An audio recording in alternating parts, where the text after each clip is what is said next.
చెప్పండి. ఇప్పుడు ఎక్కడికి వచ్చారు మీరంతా? మీటింగ్ వచ్చామండి. జగన్ సార్ వస్తున్నాడంటే మీటింగ్ వచ్చాము. ఎండ ఎక్కువగా ఉంది కదా, ఇప్పుడు మీరు రాకపోతే ఏమైంది? అయినా పర్లేదు, జగన్ అన్న చూద్దామని వచ్చామండి.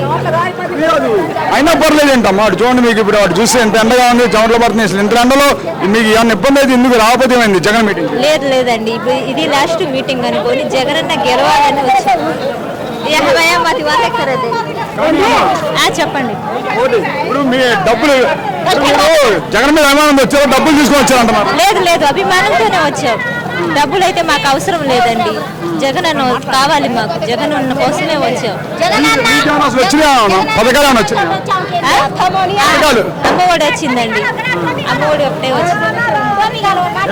ఇప్పుడు జగన్ వచ్చినాక స్కూల్స్ ఎలా ఉన్నాయి మీ పిల్లలు? మంచి కాకపోతే బాగానే ఉంది అండి. డెవలప్మెంట్ అయితే చాలా బాగానే ఉంది, బాగానే చేస్తున్నారు. స్కూల్స్ బాగున్నాయా?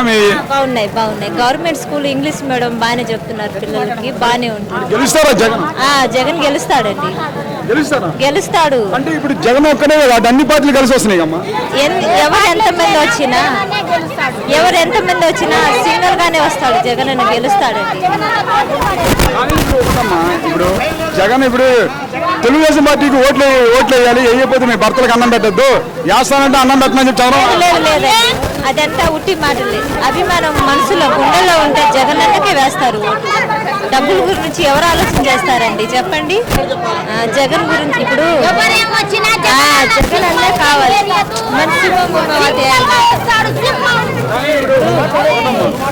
జగన్ చెల్లెలు షర్మిల ఉంది కదా, ఓట్లు అవుతాను జగన్కి.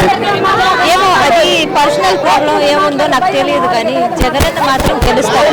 జనాల్లో అభిమానం బాగా ఉంది జగన్ అన్నకి, జగన్ అన్నే వస్తాడండి.